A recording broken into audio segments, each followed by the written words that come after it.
Good morning student. तो बच्चों, जो प्रीवियस वीडियो में हमने पढ़ा हमने किसके बारे में? लीचिंग प्रोसेस के बारे में। लीचिंग प्रोसेस में हमने क्या किया कि जो एल्युमिनियम का ओर होता है बॉक्साइट का हमने लीचिंग प्रोसेस से उसको कन्वर्ट किया था किसमें? एल्यूमिना। मैंने आपको कल भी बताया था कि जो लीचिंग प्रोसेस होता है, लीचिंग प्रोसेस क्या है? केमिकल प्रोसेस है। और जो उससे पहले जो हमने मैग्नेटिक सेपरेशन किया था या ग्रेविटी सेपरेशन किया था या फ्रॉथ फ्लोटेशन किया था, वो फिजिकल प्रोसेस है। केमिकल प्रोसेस में हम क्या करते हैं? ओर में एक सुटेबल एसिड या सुटेबल बेस को डालते हैं और वो जो एसिड और बेस होता है वो केवल ओर के साथ रिएक्ट होता है, गैंग यानी इम्प्यूरिटी के साथ रिएक्ट नहीं होता। ये मैंने आपको कल भी बताया था। तो ओर क्या होता है? उस सुटेबल एसिड और बेस के साथ रिएक्ट होता है और फिर वो क्या बना देता है? उसका ऑक्साइड फॉर्म में उसको कन्वर्ट कर देता है। तो जैसे हमने कल के उसमें किया था कि बॉक्साइड में हमने सोडियम हाइड्रोक्साइड रिएक्ट करवाया था। सोडियम हाइड्रोक्साइड क्या है? एक स्ट्रॉन्ग बेस है। सोडियम हाइड्रोक्साइड से हमने क्या बनाया था? सोडियम मेटाएल्युमिनेट बनाया था। टेम्परेचर 475 टू 575 केल्विन पे हमने इसको रखा था। प्रेशर जो था वो हमने 35 टू 36 बार मेंटेन किया था। और उसके बाद जब ये दोनों रिएक्ट होते हैं बॉक्साइट और सोडियम हाइड्रोक्साइड, तो वहाँ पे हमें एक कॉम्प्लेक्स प्रोडक्ट मिलता है और वो होता है सोडियम मेटाएल्युमिनेट। सोडियम मेटाएल्युमिनेट को हम फिर क्या करते हैं? फिर इसमें कुछ अमाउंट में हम CO2 गैस पास करते हैं। CO2 गैस क्यों पास करते हैं? CO2 की यहाँ पे दो वर्क है। पहला क्या है कि ये न्यूट्रलाइज करता है उस सोडियम मेटाएल्युमिनेट को। अब न्यूट्रलाइज क्यों करना पड़ता है हमें ये न्यूट्रलाइज इसलिए करना पड़ता है क्योंकि जो सोडियम मेटाएल्युमिनेट होता है ये कॉम्प्लेक्स है और ये कॉम्प्लेक्स अगर हम इसको थोड़ी देर ऐसे रखें तो ये फिर ब्रेक हो जाता है अपने किसमें? बॉक्साइड फॉर्म में, और सोडियम हाइड्रोक्साइड ये दोनों क्या हो जाएंगे? सेपरेट हो जाएंगे। तो हमें इसको न्यूट्रलाइज रखना है। तो न्यूट्रलाइज करने के लिए हम CO2 डालते हैं और उसके साथ साथ CO2 का एक काम और होता है कि CO2 क्या करता है कि उसके साथ जो एल्यूमिनेट है, एल्यूमिनेट के साथ रिएक्ट होता है और रिएक्ट होके उसको कन्वर्ट कर देता है किसमें? हाइड्रेट एल्यूमिना में। और हाइड्रेट एल्यूमिना जब हमें वहाँ पे मिलता है तो उस हाइड्रेट एल्यूमिना को हम क्या कर देते हैं? सेपरेट कर लेते हैं, उसको ड्राई करते हैं, फिर उसके अच्छी तरह से वॉश करते हैं और फिर उसको 1470 केल्विन पे हम हीट करते हैं और हीट करने के बाद हमें हाइड्रेट एल्यूमिना से क्या मिल जाता है? प्योर एल्यूमिना हमें यहाँ पे मिल जाता है और इस प्रोसेस को कहा जाता है बेयर्स प्रोसेस। अब देखो, यहाँ पे तक हमें एल्यूमिना मिल चुका है, यानी हम जो हमारे पास ओर था, ओर को हम कहाँ तक ले आए हैं? प्यूरिफिकेशन प्रोसेस में हम ओर को ऑक्साइड तक ले आए।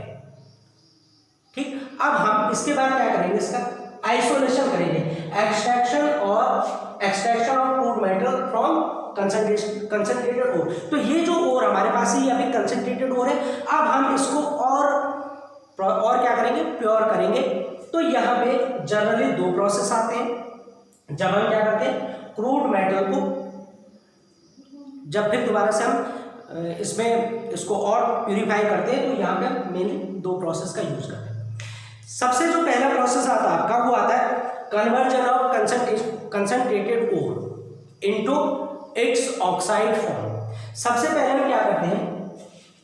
सबसे पहला प्रोसेस इसमें आता है कि जो हमारे पास कंसंट्रेटेड ओर है उसका कन्वर्जन करते हैं हम उसके पर्टिकुलर मेटल ऑक्साइड में। तो क्या हो जाएगा? First conversion of concentrated ore into its metal oxide. Stop.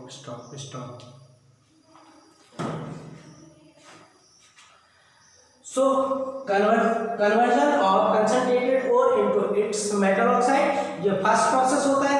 और सेकंड प्रोसेस होता है इसका, जो हमारे पास है मेटल ऑक्साइड आगे, इस मेटल ऑक्साइड को हम कन्वर्ट करते हैं किसमें? मेटेलिक फॉर्म में। तो कन्वर्जन ऑफ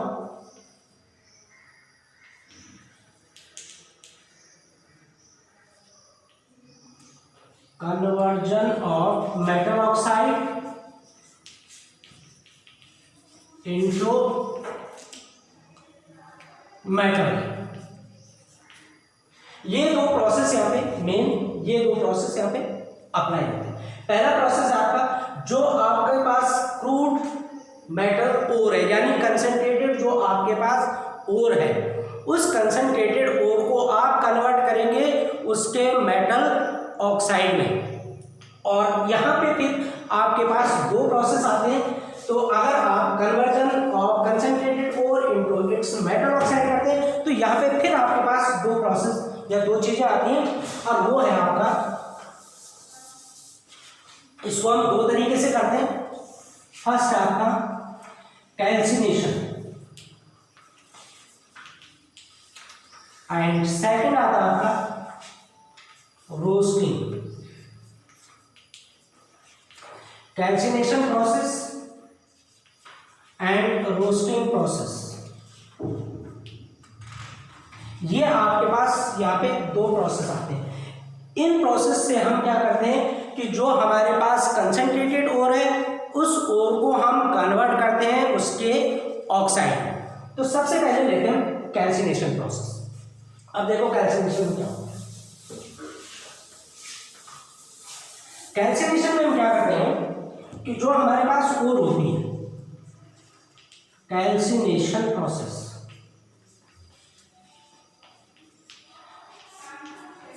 कैल्सिनेशन में हम क्या करेंगे, कैल्सिनेशन प्रोसेस में हम ये करते हैं कि जो हमारे पास कंसंट्रेटेड ओर है उस कंसंट्रेटेड ओर को हम अब्सेंस ऑफ एयर में हीट करते हैं। कहाँ पर? उस पर्टिकुलर ओर के मेल्टिंग पॉइंट से बिलो टेम्परेचर। अब ध्यान रखना है बिलो इट्स मेल्टिंग पॉइंट, यानी मेल्टिंग पॉइंट से नीचे वाला टेम्परेचर हम रखेंगे। सपोज अगर आयरन है, आयरन का मेल्टिंग पॉइंट अगर 1250 केल्विन है तो हम टेम्परेचर 1250 से नीचे रखेंगे, यानी उस ओर को हम मेल्ट नहीं करेंगे। यहाँ पे आ रही बात समझ में? उस पर्टिकुलर मेटल को हम मेल्ट नहीं करेंगे। हम क्या करेंगे कि उसके अंदर जो डिफरेंट इम्प्यूरिटीज है, जैसे मोस्टली कार्बोनेट की इम्प्यूरिटी यहाँ पे रिमूव होती है, तो जो कार्बोनेट है, कार्बोनेट को हम कन्वर्ट करते हैं यहाँ पे कार्बन डाइऑक्साइड में।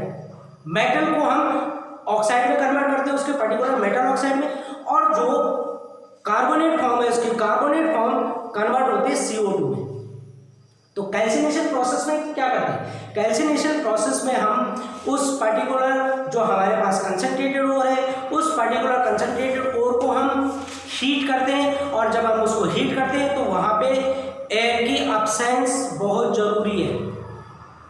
एयर की अब्सेंस होना बहुत ज़रूरी है। अगर हम वहाँ पे एयर रखेंगे तो वो जो कार्बोनेट है, कार्बोनेट CO2 में तो कन्वर्ट हो जाएगा, लेकिन वो दोबारा से फिर क्या बना लेगा? कार्बोनेट बना लेगा। तो हमें वहाँ पे क्या करना है? एयर की अब्सेंस रखनी है। कुछ कंडीशन में हम लिमिटेड सप्लाई और ऑक्सीजन करते भी हैं, लेकिन जनरली यहाँ पे जो प्रोसेस आता है उसमें हम ऑक्सीजन को क्या कर देते हैं? कट कर देते हैं, यानी उसमें ऑक्सीजन की सप्लाई या एयर की सप्लाई नहीं होनी चाहिए उस पर्टिकुलर प्रोसेस में। तो यहाँ पे जो इम्प्यूरिटीज रिमूव होती हैं वो इम्प्यूरिटीज रिमूव होती हैं कार्बोनेट की। तो जो मेटल और कार्बोनेट में है उनका हम कैल्सिनेशन करते हैं। जैसे यहाँ पे हम एक एग्जांपल दें, ZnCO3, ये आपका zinc carbonate. Zinc carbonate, zinc carbonate को अगर हमें एक्सट्रैक्ट करना है, ये इसकी क्या है? इसकी ओर फॉर्म है। अगर हमें इसे एक्सट्रैक्ट करना है तो हम इसका कैल्सिनेशन करेंगे। कैल्सिनेशन करने के लिए हम क्या करेंगे? इस जिंक कार्बोनेट ओर को हम इसके मेल्टिंग पॉइंट से बिलो टेम्परेचर पे, यानी मेल्टिंग पॉइंट से नीचे टेम्परेचर पे हम इसे हीट करेंगे, और जब हम इसे हीट करेंगे तो वहाँ पे अब्सेंस ऑफ एयर करेंगे। जब हम अब्सेंस ऑफ एयर करेंगे तो ये जो जिंक कार्बोनेट है ये हीट कर रहे हैं इसे, जिंक कार्बोनेट कन्वर्ट हो जाता है किसमें? Zinc oxide plus CO2। यानी यहाँ पे जो आपका मेटल कार्बोनेट है, मेटल कार्बोनेट किसमें कन्वर्ट हो गया? मेटल ऑक्साइड में कन्वर्ट हो गया, और CO2 यहाँ रिलीज हो गई। Same as EbCO3, lead carbonate है, आपने हीट किया, क्या मिला आपको? PbO plus CO2। Same as calcium carbonate है CaCO3, ठीक, तो CaO प्लस CO2। एक और आता है जैसे डोलेमाइट। डोलेमाइट और होता है किसका, calcium carbonate and magnesium carbonate का। ये मिक्सचर होता है, mixture of calcium carbonate and magnesium carbonate. तो एक डोलेमाइट का भी कर लेते हैं CaCO3 dot MgCO3 two gives, heat कर रहे हैं इसे। यहाँ पे मिलेगा हमें CaO plus MgO plus twice of CO2। अब यहाँ पे ट्वाइस ऑफ CO2 क्यों लिखा मैंने, एक CO2 ये हो गया, एक CO2 ये हो गया, एक ऑक्सीजन CaO के साथ Ca के साथ आ गया, CaO हो गया, दूसरा MgO। तो ये आपका CaO plus MgO plus twice of CO2, ये आपका CO2 यहाँ पे रिलीज हो गया। तो कैल्सिनेशन प्रोसेस में क्या किया जाता है जनरली, कैल्सिनेशन प्रोसेस में हम क्या करते हैं कि जो ओर यानी जिन ओर में कार्बोनेट की इम्प्योरिटीज होती है, कार्बोनेट की इम्प्योरिटीज को रिमूव करने के लिए हम कैल्सिनेशन प्रोसेस का यूज करते हैं। और इस प्रोसेस में हम क्या करते हैं, इस प्रोसेस में हम कार्बोनेट ओर को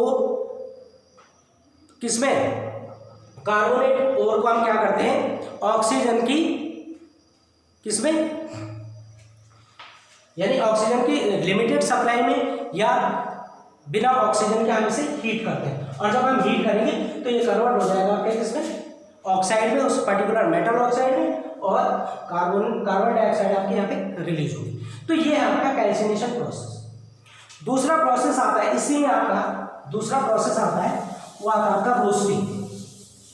अब रोस्टिंग से जैसे हमें पता ही है रोस्ट करना, रोस्ट का मतलब क्या होता है, रोस्ट को अगर हम बोलेंगे तो रोस्ट मीन्स हो गया भूनना।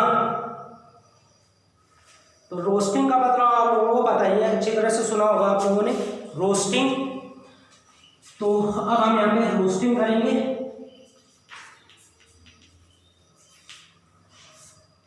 अब देखो कैल्सिनेशन में क्या किया था हमने, कैल्सिनेशन प्रोसेस में हमने क्या किया था कि जो ऑक्सीजन था, ऑक्सीजन की सप्लाई नहीं की थी हमने यहाँ पे, ठीक है, एब्सेंस ऑफ ऑक्सीजन किया था हमने इसे। लेकिन रोस्टिंग में जस्ट उसका अपोजिट होता है, उल्टा होता है। रोस्टिंग में हम क्या करते हैं, एक्सेस ऑफ ऑक्सीजन में इसे हीट करते हैं same below it's melting point, यानी कि ओर को हम उसके मेल्टिंग पॉइंट से बिलो एक्सेस ऑफ एयर में हीट करते हैं। यहाँ पे भी सेम वही होता है कि जो ओर होता है, ओर किस में कन्वर्ट हो जाता है, और आपका इसके पर्टिकुलर मेटल ऑक्साइड में कन्वर्ट हो जाएगा, मेटल ऑक्साइड में कन्वर्ट होता है। और उसके साथ साथ हम यहाँ पे जो रखते हैं वो ऑक्सीजन की जो सप्लाई होती है वो एक्सेस अमाउंट में हमें करनी होती है। तो रोस्टिंग प्रोसेस में जनरली जो इम्प्योरिटीज रिमूव होती हैं वो इम्प्योरिटीज रिमूव होती हैं किसकी, सल्फाइड ओर की। तो यहाँ पे हम इम्प्योरिटीज रिमूव करते हैं सल्फाइड ओर की, कैसे, किसमें, रोस्टिंग में। तो रोस्टिंग प्रोसेस में हम एक्सेस अमाउंट में एयर लेते हैं और जो टेम्परेचर लेते हैं वो हम उस पर्टिकुलर ओर के उसके मेल्टिंग पॉइंट से बिलो हम टेम्परेचर लेते हैं, और इसको जब हीट करते हैं हम तो यहाँ पे जो सल्फाइड ओर होता है, सल्फाइड ओर की इम्प्योरिटीज यहाँ पे रिमूव होते हैं और सल्फाइड ओर किसमें कन्वर्ट हो जाता है, सल्फर डाइऑक्साइड SO2 में कन्वर्ट हो जाता है और हमें क्या मिल जाता है, उस पर्टिकुलर मेटल का ऑक्साइड मिल जाता है। जैसे यहाँ पे भी सेम हम कर सकते हैं, जैसे सल्फर को ले लो S+O2 that is sulphur dioxide SO2। Same as अगर हमने जिंक सल्फाइड ले लें ZnS+O2, एक्सेस ऑफ ऑक्सीजन है, क्या मिल जाएगा हमें यहाँ पे ZnO+SO2, सल्फर डाइऑक्साइड यहाँ पे रिलीज होगी। सेम एज लेड सल्फाइड का आप ले सकते हैं PbS+O2 टू गिव्स क्या हो जाएगा ये आपका PbO+SO2। ऐसे आप लेड सल्फाइड ले सकते हैं FeS+O2 two gives FeO+SO2 SO2। तो यहाँ पे क्या हो रहा है आपका, जो मेटल सल्फाइड है, मेटल सल्फाइड किस में कन्वर्ट हो रहा है, मेटल ऑक्साइड में कन्वर्ट हो रहा है और रिलीज हो रही है आपकी यहाँ पे सल्फर डाइऑक्साइड। तो रोस्टिंग में क्या होता है, रोस्टिंग में आप इस पर्टिकुलर जो आपके पास ओर है, ओर को आप हीट करते हैं, उसमें मेल्टिंग पॉइंट से बिलो और एक्सेस अमाउंट ऑफ ऑक्सीजन में। तो जो आपके पास सल्फाइड ओर होता है, यहाँ पे जो इम्प्योरिटीज रिमूव होती है वो सल्फर की इम्प्योरिटीज रिमूव की जाती है या मोस्टली सल्फाइड की इम्प्योरिटीज रिमूव की जाती है। तो सल्फर किसमें कन्वर्ट हो जाता है, सल्फर डाइऑक्साइड। यानी कि यहाँ पे होता क्या है कि जो इम्प्योरिटीज होती हैं वो वॉलेटाइल कंपाउंड में कन्वर्ट हो जाती है। वॉलेटाइल कंपाउंड, और वॉलेटाइल क्या होते हैं, वॉलेटाइल कंपाउंड वो होते हैं जो किस में आ जाते हैं, एज ए वेपर फॉर्म में आ जाते हैं। तो यहाँ पे सल्फर डाइऑक्साइड क्या आ जाती है, गैस फॉर्म में आ जाती है या वेपर फॉर्म में आ जाती है। ऐसे जैसे फास्फोरस है, फास्फोरस P2O5 या P2O3 फॉर्म में, अगर इसमें सपोज फास्फोरस की इम्प्योरिटी है तो यहाँ पे फास्फोरस की इम्प्योरिटी भी रिमूव होती है, क्योंकि फास्फोरस क्या होता है, फास्फोरस क्या क्या करता है यहाँ पे, फास्फोरस ऑक्सीजन के साथ रिएक्ट होके क्या बनाता है, P2O5 यानी P2O5 या P2O3, फास्फोरस पेंटा ऑक्साइड बन जाता है या फास्फोरस ट्राइऑक्साइड यहाँ पे बन जाता है। ये भी क्या है, वोलेटाइल इम्प्योरिटीज है। और जब वोलेटाइल इम्प्योरिटीज है तो ये इम्प्योरिटीज इजीली हम इनको रिमूव कर देते हैं। तो ये प्रोसेस आते हैं आपके कैल्सिनेशन और रोस्टिंग में। तो कैल्सिनेशन में क्या किया जाता है, कैल्सिनेशन में हम क्या करते हैं कि ओर को हीट करते हैं, और ओर को हम किस में हीट करते हैं, ओर को उसके मेल्टिंग पॉइंट से बिलो टेम्परेचर पे हीट करते हैं, और किस में, अब्सेंस ऑफ ऑक्सीजन या अब्सेंस ऑफ एयर, यहाँ पे एयर या ऑक्सीजन नहीं होनी चाहिए। और रोस्टिंग में क्या करते हैं, रोस्टिंग में हम एक्सेस ऑफ ऑक्सीजन लेते हैं। तो दोनों में बेसिक डिफरेंस ये है। तीसरी चीज़ क्या है, जो कैल्सिनेशन है, कैल्सिनेशन में हम कार्बोनेट की इम्प्योरिटीज को रिमूव करते हैं, और रोस्टिंग में क्या है, सल्फाइड की इम्प्योरिटीज को रिमूव करते हैं या सल्फर की इम्प्योरिटीज को रिमूव करते हैं। ये बेसिक डिफरेंस भी है। कई बार 2 नंबर का क्वेश्चन पूछ लिया जाता है कि difference between calcination and roasting, तो आप क्या लिखेंगे, कैल्सिनेशन क्या होता है, कैल्सिनेशन कि आप कैल्सिनेशन में क्या करते हैं, कैल्सिनेशन में आप कार्बोनेट कोर की इम्प्योरिटीज रिमूव करते हैं, और रोस्टिंग में आप सल्फर की या सल्फाइड ओर की इम्प्योरिटी रिमूव करते हैं। जो कैल्सिनेशन होता है, कैल्सिनेशन में जो ऑक्सीजन होती है वो क्या होती है, ऑक्सीजन यहाँ पे नहीं ली जाती। रोस्टिंग प्रोसेस में हम क्या करते हैं, एक्सेस अमाउंट में ऑक्सीजन लेते हैं। ठीक है। तीसरी चीज़ क्या है कि जो कैल्सिनेशन में कार्बन डाइऑक्साइड में रिमूव होता है, और रोस्टिंग प्रोसेस में जो सल्फाइड है वो सल्फाइड है, यानी वोलेटाइल इम्प्योरिटीज में क्या हो जाती है, आ जाते हैं, और उनको हम इजीली यहाँ से रिमूव कर लेते हैं। तो बच्चों ये आपके 2 प्रोसेस थे। नेक्स्ट वीडियो में हम आगे के प्रोसेस करेंगे। Till then good bye.